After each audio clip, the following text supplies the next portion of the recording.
Kerana cinta manusia, hatiku buta, kasihmu aku dustai. Kerana cinta manusia, kau ku pinggiri, ku pergi dan terus terleka. Surat untuk orang putus cinta.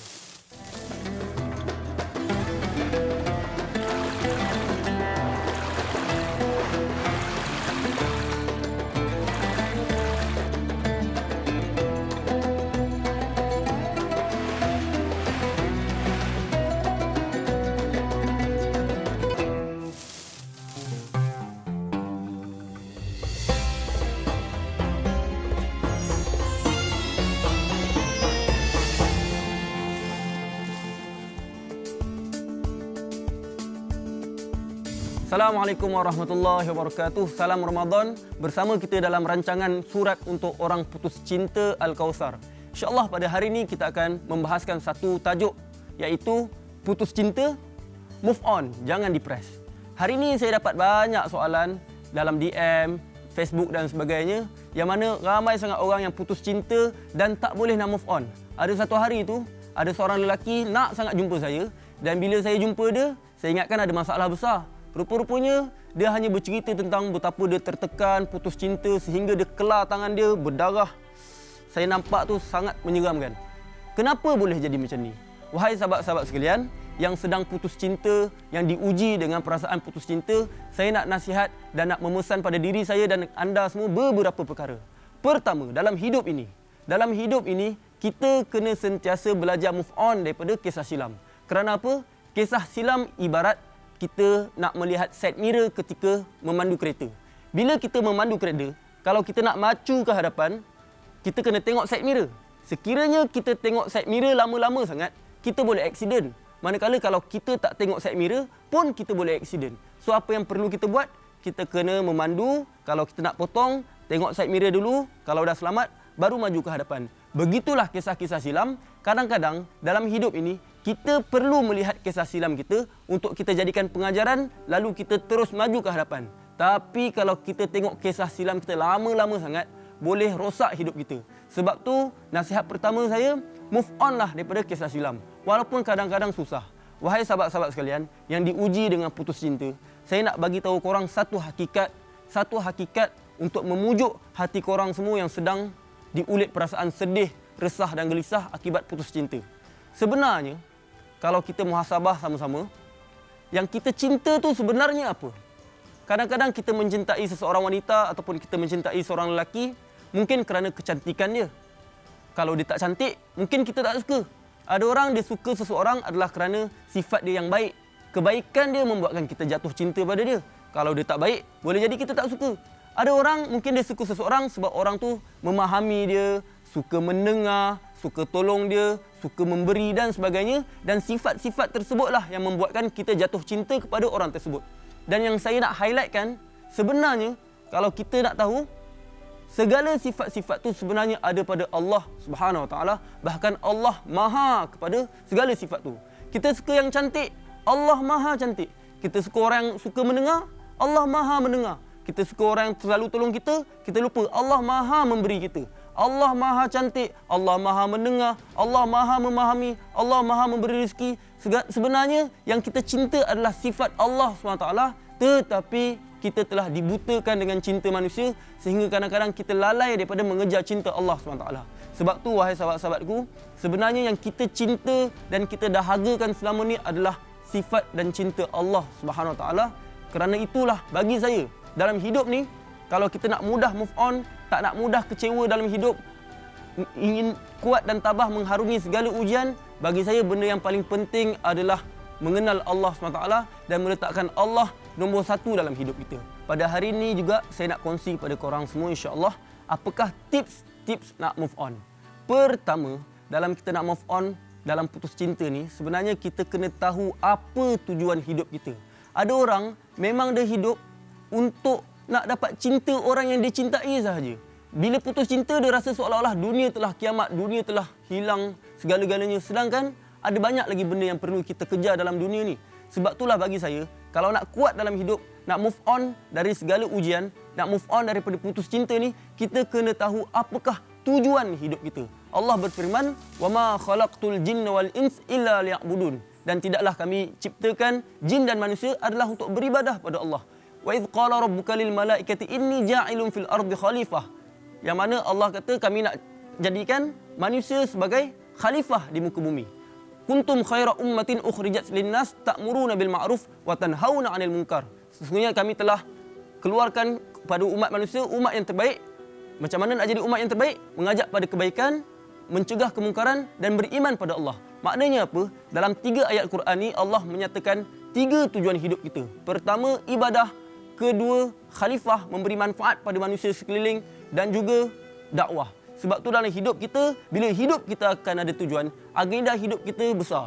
Jiwa kita akan jadi besar. Hati kita akan jadi besar. Bila hati kita besar, jiwa kita besar, agenda kita besar, barulah kita tak mudah sedih dan depres terhadap benda-benda yang kecil-kecil ni. Putus cinta, menangis, nak bunuh diri. Sedangkan benda tu sebenarnya kecil je dalam hidup. Kedua tips nak move on yang saya boleh kongsikan adalah cuba elakkan benda-benda yang boleh mengingatkan kita kepada dia. Elakkanlah mendengar lagu-lagu cinta. Elakkanlah melihat drama-drama cinta, membaca novel-novel cinta yang membuatkan kita angau, yang membuatkan kita sedih dan membuatkan kita tak boleh nak maju ke hadapan. Elakkan untuk melihat perkara-perkara tersebut. Sebab apa? Bila kita banyak tengok pasal cinta, lihat pasal cinta, baca pasal cinta, dengar pasal cinta, tak habis-habis cinta, akhirnya kita rasa cintalah tujuan hidup kita, dan bila tak dapat cinta, kita rasa kita baik mati saja. Sebab tu bagi saya, elakkan mendengar, melihat ataupun membaca benda-benda yang membolehkan kita mengingat balik ex kita tu ataupun kisah-kisah silam kita tu. Yang ketiga, macam mana cara kita nak move on adalah kita kena menggantikan perasaan cinta tersebut kepada cinta yang lain. Yang mana saya boleh suggest adalah carilah cinta Allah Subhanahu Wa Taala. Banyakkan beribadah pada Allah SWT. Berapa lama kita dah tak baca Al-Quran? Bila kali terakhir kita khatam Al-Quran? Cuba kita muhasabah. Kalau kita nak mendapat cinta Allah SWT, kita kena rajin baca Quran. Kerana Quran adalah surat cinta daripada Allah SWT. Kerana tu orang beriman, mereka sangat-sangat seronok bila membaca Al-Quran. Selain tu kita kena banyakkan solat. Jaga solat 5 waktu. Jaga solat 5 waktu. Melazimi solat-solat sunat. Kerana orang beriman, saat yang paling indah dalam hidup dia adalah bertemu Allah, sujud di dalam solatnya. Dan kita kena banyak juga bertahajud, berdoa sungguh-sungguh untuk mendapat cinta Allah. Kerana bila jiwa kita telah terisi dengan cinta Allah, benda itulah yang akan membuatkan kita kuat untuk melupakan cinta-cinta kita yang lama dan yang sementara itu. Sebab tu bagi saya, 3 benda ni sangat penting untuk kita move on. Dan saya rasa kita perlu lakukan ketiga-tiga perkara ini. Wahai sahabat-sahabat sekalian, kita kena ingat satu perkara. Setiap yang berlaku, setiap yang Allah telah aturkan untuk diri kita, sebenarnya ada pelbagai hikmah, dan sebenarnya Allah inginkan kebaikan untuk kita. Dan sedarlah, kadang-kadang putus cinta itu adalah satu titik yang Allah temukan pada kita supaya kita akhirnya kembali pada Allah SWT. Kadang-kadang benda yang kita suka tu belum tentu baik untuk kita. Kadang-kadang benda yang kita tak suka itu boleh jadi benda tu baik untuk kita. Allah berfirman, "Wa asa an takrahu syai'aw wa huwa khairul lakum." Boleh jadi benda yang kamu benci itu adalah yang baik untuk kamu. Wa asa an tuhibbu syai'a wa huwa syarrul lakum. Dan boleh jadi benda yang kamu cintai, benda tu buruk untuk kamu. Sebab itu dalam hidup ni kita kena banyak mencari hikmah-hikmah. Setiap benda yang Allah beri sebenarnya adalah untuk kita kembali balik pada Allah SWT. Untuk Allah nak beri kita kebaikan, dan benda yang lebih baik lagi Allah sediakan untuk kita andai kita bersabar dan tabah menghadapi segala ujian yang Allah berikan pada kita, insya-Allah.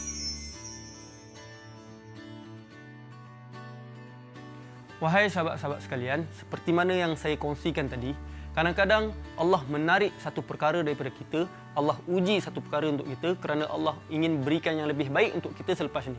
Saya nak kongsikan kepada korang semua satu kisah benar yang mana saya pernah dapat satu mesej daripada seorang wanita Form 5 selepas saya bagi ceramah di sekolah tersebut, yang mana pelajar tersebut berkata dulu dia ada couple dengan seorang lelaki, yang mana setelah couple sampai satu tahap, lelaki tersebut mengajak perempuan tersebut melihat video-video lucah. Awal-awal tu perempuan tu menolak, tapi lama kelamaan akhirnya dia terjejas juga dan akhirnya tergelincir lalu melihat video pornografi dan ketagih. Lama kelamaan akhirnya mereka bergaduh dan berakhir dengan clash. Dan semenjak daripada itu, perempuan tersebut usaha untuk berubah, meninggalkan video lucah tersebut. Tapi apa yang saya nak sampaikan ialah struggle perempuan tersebut untuk berubah, yang mana perempuan tu kata dulu dia depression, bila putus cinta satu hal, aib dia tersebar satu hal, depres, hidup dia rasa nak mati dan sebagainya. Tapi dia berjaya menguatkan diri dia berjaya teruskan kehidupan dia lupakan kisah-kisah silam dia jadikan kisah silam dia sebagai pengajaran untuk dia jadi lebih kuat di masa akan datang. Dan Alhamdulillah, dia berjaya masuk ke universiti yang terkemuka di Malaysia ini dan dia dapat straight A dalam SPM. Semoga Allah kurniakan syurga kepada beliau. Kadang-kadang Allah uji kita, Allah hentak hati kita, Allah bagi kita stand kesusahan, tak lain tak bukan agar kita kembali pada Allah. Kerana mungkin kita dah terlalu lama lalai dalam keadaan kita tak sedar. Terlalu banyak maksiat yang kita buat. Dan bila Allah hantar satu musibah, bagi kita satu kesusahan, hentak kita dengan satu ujian, barulah kita sedar yang kita ni hamba dan barulah time tu kita terasa untuk kembali tunduk kepada Allah SWT. Sebab tu, lihatlah segala ujian-ujian ni dari sudut positif. Dan saya nak bagi tahu juga kepada korang semua, yakinlah kita mampu. Kita mampu, walaupun kadang-kadang kita lemah semangat, kita rasa putus asa, kita rasa tak mampu lagi untuk mengharungi hidup. Ketahuilah, tiada siapa yang tak mampu mengharungi ujian. Allah SWT berfirman, La yukallifullahu nafsan illa wus'aha. Sesungguhnya, kami tidak menguji seseorang melainkan apa yang dia mampu. Maknanya apa? Kita semua mampu mengharungi segala ujian yang kita hadapi, termasuklah ujian putus cinta ni. Yes, walaupun berat, tapi tiada yang mustahil insya-Allah. Wahai sahabat-sahabat sekalian, sempena Ramadan ni, jadikanlah Ramadan ini waktu terbaik untuk kita kembali pada Allah, kembali mengejar cinta Allah, kembali memohon, meluah pada Allah, take time untuk beruzlah, cerita pada Allah segala masalah kita, luah pada Allah, mohon kekuatan pada Allah, baca kalam-kalam Allah supaya hati kita subur dengan cinta Allah. Kerana apa? Kerana bila hati kita subur dengan cinta Allah, kita akan dapat syurga dunia. Dan siapa yang dapat syurga dunia, dia akan dapat syurga di akhirat sana. Dan jadikan juga Ramadan kali ini sebagai titik tolak untuk kita berubah. Titik tolak untuk kita berubah. Kerana apa? Inilah waktu terbaik untuk kita berubah. Syaitan diikat. Nafsu kita, waktu Ramadan adalah paling terbaik untuk didik kerana syaitan tak ada. Dan jadikan juga waktu Ramadan ni adalah waktu terbaik untuk kita latih diri kita untuk jadi orang yang terbaik, jadi orang yang kuat, jadi orang yang tabah untuk meneruskan kehidupan. Sebab apa? Sebab kalau kita berjaya melatih diri kita ketika Ramadan, insya-Allah kita akan berjaya mengharungi segala hidup-hidup yang lain. Sebab apa? Sebab Ramadan kan kena tahan puasa, penat dan sebagainya. Kalau penat-penat ni pun kita masih boleh menjaga Allah SWT, yakinlah Allah akan menjaga hidup kita. Nabi SAW bersabda, "Ihfazillah yahfazka." Jagalah Allah, Allah akan menjaga kamu. Semoga Allah SWT memberi kita kekuatan, memberi kita cinta kepadanya. Dan sebagai pengakhiran ni, saya nak ajar korang satu doa macam mana nak dapat cinta Allah. Allahumma inna nas'aluka hubbuk. Ya Allah, kurniakanlah kami cinta Engkau, wa hubba man yuhibbuk, dan cinta orang yang mencintai Engkau, wal amal alladhi yuballighuna hubbak, dan cinta yang boleh membuatkan kami mendekati Engkau ya Allah. Dan seperti mana yang saya sebut tadi, antara cara nak move on adalah kita sibukkan diri kita dengan benda-benda yang besar. Dan waktu Ramadan inilah kita boleh sibukkan diri kita dan disiplinkan diri kita dengan pelbagai amal-amal. Daripada pagi kita tahajud, solat berjemaah subuh, kemudian kita tadarus Quran, target untuk khatam Al-Quran setiap kali Ramadan, solat duha, solat berjemaah di masjid, dan juga kita solat tarawih. Pada malam hari kita muhasabah diri, kita banyakkan membaca buku-buku agama, menuntut ilmu dan sebagainya. Bila kita penuhkan masa diri kita dan sibukkan diri kita dengan benda-benda besar, insya-Allah Allah akan bagi kita kekuatan untuk melupakan dan move on pada benda-benda yang kecil ni insya-Allah. Wallahu alam, yang baik daripada Allah, yang buruk daripada diri saya sendiri. Insya-Allah kita akan bertemu lagi di episod akan datang dalam rancangan surat untuk orang putus cinta Al-Kawthar insya-Allah. Assalamualaikum.